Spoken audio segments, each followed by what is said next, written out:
So next question number 39. Explain the Pauling method for the determination of ionic radius.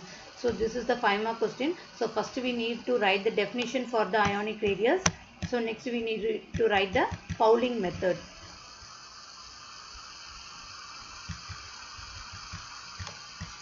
So Pauling method la Pauling வந்து எப்படி எடுத்துப்பாங்க? So அந்த ion cation anion அதை வந்து ஒரு perfect square எடுத்துப்பாங்க. So அந்த ரெண்டுத்துக்கு உள்ள distance தான் வந்து d ன்னு சொல்லுவாங்க. So d ன்னா வந்து என்ன? Distance between the cation and the anion. So Rc plus Rc Ra minus ங்கிறது வந்து என்ன? Radius of cation and the radius of the anion. So இது வந்து example வந்து Na plus F minus ன்னு எடுத்துப்போம். So Na plus ங்கிறது cation, F minus ங்கிறது வந்து anion. இதை வந்து noble gas configuration stateல எடுத்துப்போம். So அப்படி இருக்கும்போது அது வந்து எதுக்கு inversely இருக்குது? Inversely proportional to the effective nuclear charge. So radius of C plus is inversely proportional to the effective nuclear charge of C plus. So like that radius of A minus is inversely proportional to the effective nuclear charge of A minus. So next வந்து என்ன பண்ணுவோம்? Equation 2 divided by the 3. So அப்ப வந்து இது வந்து என்ன பண்ணும்? இது A minus மேல போகும், C plus வந்து கீழே வந்துரும்.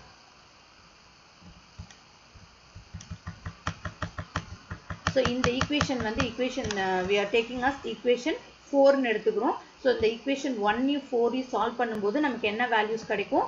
R, C plus and A minus values வந்து கிடைக்கும்.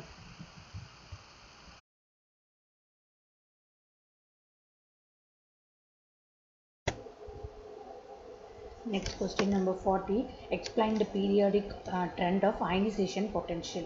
So first வந்து என்ன பண்ணோம்? Ionization energy னா என்னன்னு எழுதணும். So next வந்து period wise அது எப்படி இருக்குது? Group wise ionization potential வந்து எப்படி இருக்கு அப்படின்னு பார்க்கணும்.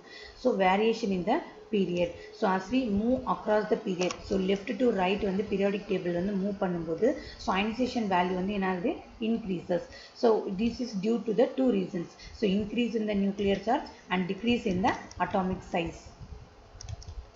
So next வந்து variation in a group. So as we move from the top to bottom in the periodic table, so ionization potential வந்து என்ன ஆகுது? Decrease ஆகுது. So because அதோட size வந்து atomic size வந்து increase ஆகுது. So அப்போ வந்து என்ன ஆகும்? Attraction between the nucleus and the valence electron decreases.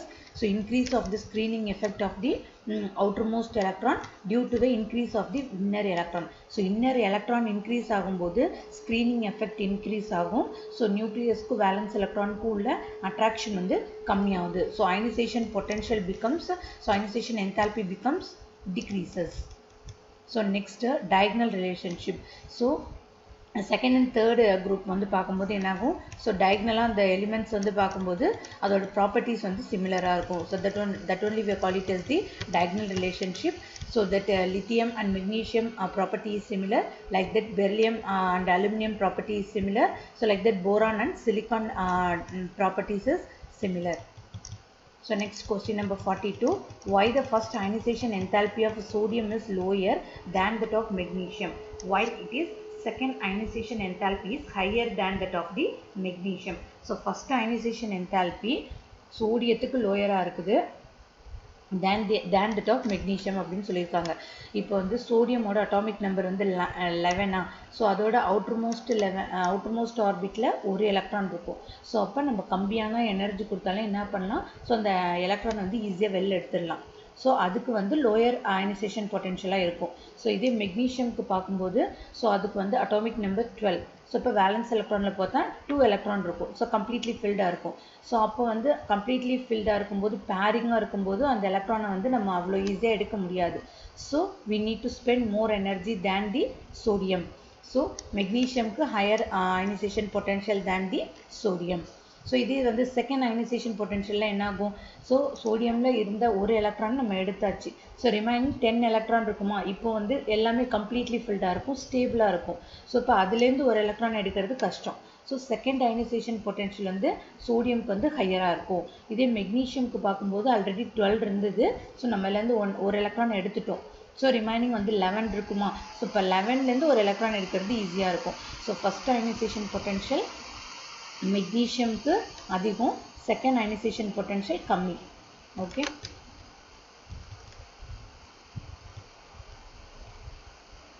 So next question number 43. By using the Pauling method, calculate the ionic radii of K plus and Cl minus ion in the potassium chloride crystal. So given the distance வந்து எவ்வளோ கொடுத்துருக்காங்க 3.14 கொடுத்துருக்காங்க. So நம்ம எப்படி எழுதுவோம் நம்ம bowling மெத்தடில் so distance equal to அந்த கே ப்ளஸோட டிஸ்டன்ஸ் கே ப்ளஸ்ங்கிற ஒரு கேட்டையனுக்கும் ஸோ சிஎல் மைனஸுங்கிற ஆனியனுக்கும் இடையில உள்ள டிஸ்டன்ஸ் தான் டீன்னு எடுத்துப்போம். ஸோ அதோட டிஸ்டன்ஸ் வந்து கொஸ்டின்லேயே கொடுத்துருக்காங்க, that is 3.14 angstrom. So K ப்ளஸ்ஸாக வந்து நம்ம கே ப்ளஸ் சிஎல் மைனஸ் எப்படி எடுத்துப்போம், radius of K plus and the radius of CL minus. So we know that. So நமக்கு வந்து ஃபார்முலா வந்து நம்ம எப்படி எழுதுவோம், R of K plus divided by R of CL minus. So இது எழுதும்போது இது வந்து ஆல்ரெடி இன்வர்ஸில் இருக்கும். ஸோ அதனால் சிஎல் வந்து மேலே போயிடும். So Z effective nuclear charge of K plus வந்து கீழே வந்துடும். Okay. So next effective nuclear charge of CL minus கண்டுபிடிக்க நம்ம என்ன formula, Z minus S. So இசட்டுங்கிறது அட்டாமிக் நம்பர், எஸ்ங்கிறது ஸ்க்ரீனிங் கான்ஸ்டன்ட். ஸோ நமக்கு குளோரினோட அட்டாமிக் நம்பர் தெரியும் 17. ஆனால் ஸ்க்ரீனிங் கான்ஸ்டன்ட் வேல்யூ நம்ம கால்குலேட் பண்ணணும். ஸோ நம்ம வந்து எப்படி கால்குலேட் பண்ணலாம், சிஎல் மைனஸ்ன்னு இருக்கான், சிஎலோட அட்டாமிக் நம்பர் 17. இது சிஎல் மைனஸ்ன்னு இருந்தால் என்ன அர்த்தம், ஒரு எலக்ட்ரான் வந்து அது வாங்கியிருக்குது அப்படின்னு அர்த்தம். ஸோ அப்போ அதோட நம்பர் வந்து என்னவா மாறும், 18 மாறுமா. ஸோ 18க்கு நம்ம எலக்ட்ரானிக் கன்ஃபிகரேஷன் எழுதுகிறோம். So 1s2 2s2 2p6 3s2 3p6. இதில் நெக்ஸ்ட்டு வந்து என்ன பண்ணுவோம், பேராக எழுதுவோமா. ஸோ 3ன்னு இருக்கிறதெல்லாம் ஒரு செட் எழுதுவோம், 2 அப்படின்னு இருக்கிறதெல்லாம் அதெல்லாம் தனி செட்டாக எழுதுவோம். ஸோ 1 வந்து இருக்கிறதுனால அதை மட்டும் தனியாக ஒரு செட்டாக எழுதுகிறோம். ஸோ இப்போ 3s2 3p6 ஒரு செட் ஆகிடுச்சு, அதை வந்து என்னென்னு எடுத்துக்கிறோம், nன்னு எடுத்துக்கிறோம். So and then 2s2 2p6 n-1ன்னு எடுத்துக்கிறோம். ஸோ 1s2 n-2ன்னு எடுத்துக்கிறோம். ஓகே. ஸோ நெக்ஸ்ட் வந்து அந்த டேப்லெட் காலம் வந்து ஃபில் பண்ணுறோம். ஸோ இப்போ nth குரூப்பில் எவ்வளோ நம்பர் ஆஃப் எலக்ட்ரான் இருக்குது. ஸோ இப்போ nth குரூப்னா இதுதான். ஸோ nth குரூப்பில் எப்போவுமே லாஸ்ட்டில் இருக்கிறத வந்து என்ன பண்ணுவோம், n-1 எலக்ட்ரானாக எடுத்துப்போம். ஸோ இப்போ 8 எலக்ட்ரான்ஸ் இருந்தால் 8-1 7 எலக்ட்ரான். இப்போ n-2ல் எத்தனை எலக்ட்ரான் இருக்குது, 8 எலக்ட்ரான் இருக்குது. n-2ல் 2 எலக்ட்ரான்ஸ் வந்து இருக்குது. ஸோ அதை தான் இங்கே வந்து டேபிள் காலமில் ஃபில் பண்ணியிருக்கோம். ஸோ n-ல் 7 எலக்ட்ரான், n-1ல் 8 எலக்ட்ரான், n-2ல் 2 electron. So contribution of the each electron to the s value. So இது வந்து கான்ஸ்டன்ட் வேல்யூ. n-க்கு நம்ம என்ன வேல்யூ போடணும், 0.35, n-1க்கு 0.85, n-2க்கு 1. ஸோ நெக்ஸ்ட்டு வந்து இந்த காலமுக்கு என்ன பண்ணும், ஸோ இது மல்டிப்ளை பண்ணுறோம். So 7 into 0.35 2.45, 8 into 0.85 6.8, 2 into 1 2. So இது நெக்ஸ்ட் இது மூணையும் ஆட் பண்ணால் என்ன ஆன்சர் வரும், ஸோ 11.25. ஸோ அப்போ ஸ்க்ரீனிங் கான்ஸ்டன்ட் வேல்யூ வந்து 11.25. ஸோ அதை வந்து ஈக்குவேஷனில் வந்து சப்ஸ்டியூட் பண்ணுறோம். So effective nuclear charge for chlorine equal to Z minus எஸ்ஸா. ஸோ இப்போ இசட்டுங்கிறது அட்டாமிக் நம்பர் ஆஃப் குளோரின், அப்போது 17 மைனஸ், ஸோ நமக்கு கிடைச்ச எஸ் வேல்யூ 11.25. ஸோ மைனஸ் பண்ணால் நமக்கு என்ன வேல்யூ கிடைக்கும், 5.75. ஸோ லைக் தட் நம்ம என்ன பண்ணணும், பொட்டாசியத்துக்கு அதை மாதிரி கண்டுபிடிக்கணும் ஸ்க்ரீனிங் கான்ஸ்டன்ட் வேல்யூ. ஸோ இப்போ அட்டாமிக் நம்பர் ஆஃப் பொட்டாசியம் வந்து 19. இங்கே கே ப்ளஸ்னால் வந்து என்ன அர்த்தம், ஒரு எலக்ட்ரானை வந்து வெளில வந்து ரிலீஸ் பண்ணியிருக்குது அப்படின்னு அர்த்தம். ஓகே. ஸோ அதோட 19, அதோட ஒரு எலக்ட்ரான் ரிலீஸ் பண்ணும்போது அது எப்படி மாறும், so 1s2 2s2 2p6 3s2 3p6. Sorry, இங்கே நாட் 20, இங்கே வந்து 18. அதாவது ஒரு எலக்ட்ரானை வந்து அதோட வெளில வந்து விட்டுரும். ஸோ அப்போ அதோட நம்பர் வந்து 18 மாறும். ஸோ அப்போ இது வந்து n-ன்னு எடுத்துக்கலாம், இது வந்து n-1ன்னு எடுத்துக்கலாம், இது வந்து n-2ன்னு எடுத்துக்கலாம். ஸோ அப்போ n-ல் வந்து நம்ம என்ன பண்ணுவோம், ஒரு எலக்ட்ரானை மைனஸ் பண்ணுவோமா. ஸோ அப்போ 8 - 1 7. ஸோ அப்போ இங்கே வந்து 8. ஸோ n-1ல் எத்தனை எலக்ட்ரான் இருக்குது, 8 எலக்ட்ரான். n-2ல் 2 எலக்ட்ரான் வந்து இருக்குது. ஸோ n-ஓட கான்ட்ரிபியூஷன் எவ்வளோ இருக்கும், 0.35 0.85 1. ஸோ இது வந்து கான்ஸ்டன்ட் வேல்யூவா. ஸோ நெக்ஸ்ட் இது ரெண்டையும் மல்டிப்ளை பண்ணுறோம். So we are getting 2.45, 8 into 0.85, that is 6.8, 2 into 1 2. So next இது மூணுத்தையும் ஆட் பண்ணுறோம், we are getting 11.25.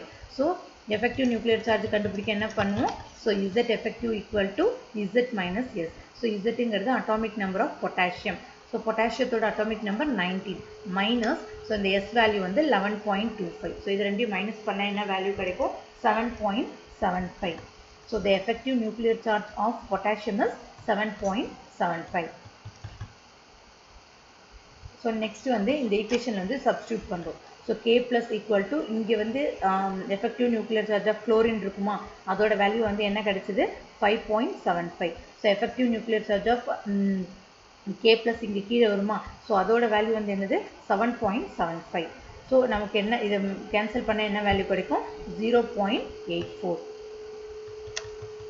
So next வந்து என்ன பண்ணுறோம் K plus இந்த சைடு வச்சுட்டு ஸோ இந்த RCl வந்து ஆப்போசிட் சைடு இந்த சைடு வந்து எடுத்துன்னு போகிறோம். So RK plus equal to 0.84 into RCl இதை வந்து ஈக்குவேஷன் 3ன்னு எடுத்துக்கிறோம். ஸோ இந்த ஈக்குவேஷன் 3-ஐ ஈக்குவேஷன் 2ல் வந்து சப்ஸ்டியூட் பண்ணுறோம். ஸோ ஈக்குவேஷன் 2னா நமக்கு வந்து எது இந்த வேல்யூ. ஸோ இதில் வந்து இந்த ஆர் இந்த இடத்துல வந்து அதை வந்து சப்ஸ்டியூட் பண்ண வரோம்.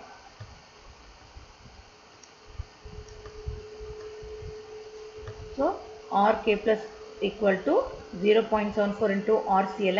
ஸோ ஈக்குவேஷன் 2ல் வந்து சப்ஸ்டியூட் பண்ணுறோம். ஸோ இது இப்போ RK plus வேல்யூக்கு பதிலாக இன்ஸ்டெட் ஆஃப் இதை வந்து சப்ஸ்டியூட் பண்ணலாமா so 0.74 into RCl plus RCl. So next வந்து என்ன பண்ணுறோம் இது ரெண்டையும் ஆட் பண்ணணும். ரெண்டுமே RCl இருக்கிறதுனால RCl காமனாக வெளில எடுத்துக்கிறோம். So 0.74 plus 1. So we are getting 1.74.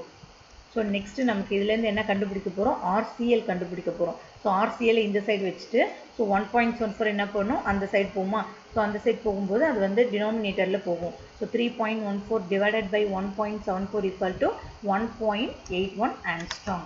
So அதை வந்து ஈக்குவேஷன் வந்து 4ன்னு எடுத்துக்கலாம். ஸோ இப்போ வந்து நம்ம என்ன பண்ணுவோம் இந்த ஈக்குவேஷன் 4-ஐ வந்து ஈக்குவேஷன் 3ல் வந்து சப்ஸ்டியூட் பண்ண போகிறோம். ஸோ ஈக்குவேஷன் RK plus ஓட value so equation 3 so RCl ஓட வேல்யூ வந்து என்ன கிடச்சிது 1.81. So RK plus equal to 0.74 into 1.81. So அப்போ RK plus ஓட வேல்யூ வந்து என்ன கிடச்சிது 1.33 angstrom. ஸோ அப்போ RK plus ஓட வேல்யூ தெரியும் நமக்கு 1.33 angstrom. RCl ஓட வேல்யூ வந்து 1.81 angstrom. So like that only we need to calculate the radius of that ions, that is cation and anion, using the Pauling method. So this one is the 5-mark question.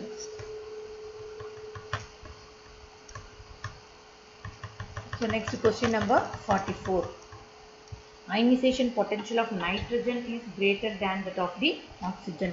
So இப்போ நைட்ரஜனோட atomic number வந்து என்ன 7. So அதுக்கு electronic configuration எழுதும்போது எப்படி இருக்கும் 1s2 2s2 2p3. So அப்போ 2p ஆர்பிட்டலில் ஒவ்வொரு ஆர்பிட்டல்லையும் ஒவ்வொரு எலக்ட்ரான் இருக்குமா ஸோ அப்போ இது வந்து ஹாஃப் ஃபீல்டுன்னு சொல்லுவோமா ஹாஃப் ஃபீல்டாக இருக்கும்போது இது வந்து மோர் ஸ்டேபிளாக இருக்கும். ஸோ அப்போ இதுலேருந்து ஒரு எலக்ட்ரான் நம்ம வெளில எடுக்கிறது ரொம்ப கஷ்டம். So ionization energy is of nitrogen is high. So இதே வந்து ஆக்சிஜனுக்கு வந்து பார்க்கும்போது அது எப்படி இருக்கும் ஆக்சிஜனுக்கு பார்ஷியலி ஃபில்டாக இருக்கும். ஸோ பார்ஷியலி ஃபில்டாக இருக்கும்போது ஸோ அதில் ஹாஃப் ஃபீல்டை விட பார்ஷியலி ஃபீல்டு வந்து ஸ்டேபிள் இல்லை. ஸோ அந்தளவுக்கு ஸ்டெபிலிட்டி இருக்காது. ஸோ அதுலேருந்து ஒரு எலக்ட்ரான் ஈஸியாக நம்ம வெளில எடுத்துடலாம். Okay so ionization energy of nitrogen is higher than the ionization energy of oxygen. So next question என்ன கேட்டிருக்காங்க ionization potential of carbon is greater than that of the boron. So இப்போ கார்பனோட atomic number 6. So 1s2 2s2 2p2. So இதில் வந்து electron removal from the p orbital. So p ஆர்பிட்டல்லேருந்து ஒரு electron எடுக்கிறது ரொம்ப கஷ்டம். ஸோ அதனால் இதுக்கு ஃபஸ்ட் அயனைசேஷன் பொட்டன்ஷியல் கார்பனுக்கு வந்து அதிகமாக இருக்குது. ஸோ போரானுக்கு வந்து பார்க்கும்போது அட்டாமிக் நம்பர் 5. ஸோ இப்போ இதில் p ஆர்பிட்டலில் ஒரு எலக்ட்ரான் தான் இருக்குது. ஸோ அந்த ஒரு எலக்ட்ரானை நம்ம ஈஸியாக வெளில எடுத்துடலாம். ஸோ கார்பனோட அயனைசேஷன் பொட்டன்ஷியல் அதிகம் than the boron. So reverse second ionisation potential போரானுக்கு வந்து அதிகமாக இருக்கும். ஸோ ஏன்னு பார்த்தா இந்த ஒரு எலக்ட்ரான் நம்ம வெளில எடுத்துட்டோம். ஸோ அப்போ வந்து அது எப்படி மாறும் 1s2 2s2 மாறுமா இப்போ வந்து இது வந்து கம்ப்ளீட்லி ஃபில்ட். ஸோ கம்ப்ளீட்லி ஃபில்ட்லேருந்து ஒரு எலக்ட்ரான் எடுக்கிறது நமக்கு கஷ்டம். ஸோ செகண்ட் அயனைசேஷன் பொட்டன்ஷியல் போரானுக்கு வந்து அதிகமாக இருக்கும் than the carbon.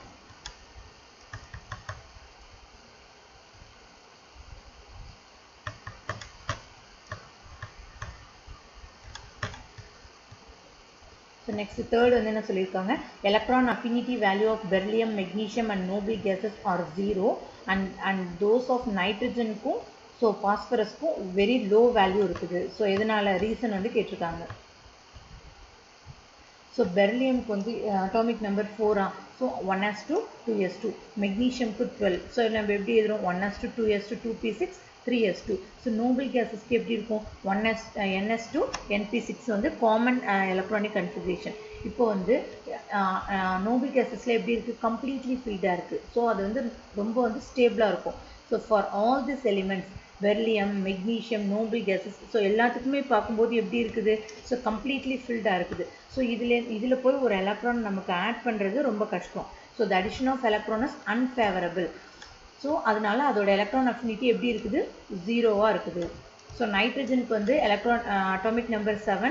So electronic configuration 1s2 2s2 2p3. So இது இப்படி இருக்கும். இது வந்து ஹாஃப் ஃபில்டாக இருக்கிறதுனால இது வந்து ஸ்டேபிளாக இருக்கும். So like that. பாஸ்பரஸ்க்கு பார்க்கும்போது அட்டாமிக் நம்பர் 15. ஸோ அதுக்கும் பார்க்கும்போது p ஆர்பிட்டல் வந்து ஹாஃப் ஃபில்டாக இருக்குது. ஸோ இதுவும் வந்து ஸ்டேபிள். ஸோ இதில் வந்து என்ன இதில் போய் ஸ்டேபிளாக இருக்கிற ஒரு காம்பவுண்டில் போய் ஸோ நம்மளால் ஒரு எலக்ட்ரானை போய் ஆட் பண்ண முடியாது. ஸோ அதனால இதோட வேல்யூ வந்து எப்படி இருக்குது, வெரி லோ எலக்ட்ரான் அஃபினிட்டி வேல்யூவாக வந்து இருக்குது. எதுக்குன்னா நைட்ரஜனுக்கும் பாஸ்பரஸ்க்கும். So and then fourth one. So the formation of F minus from F is exothermic, while that of oxygen 2 minus from oxygen is endothermic.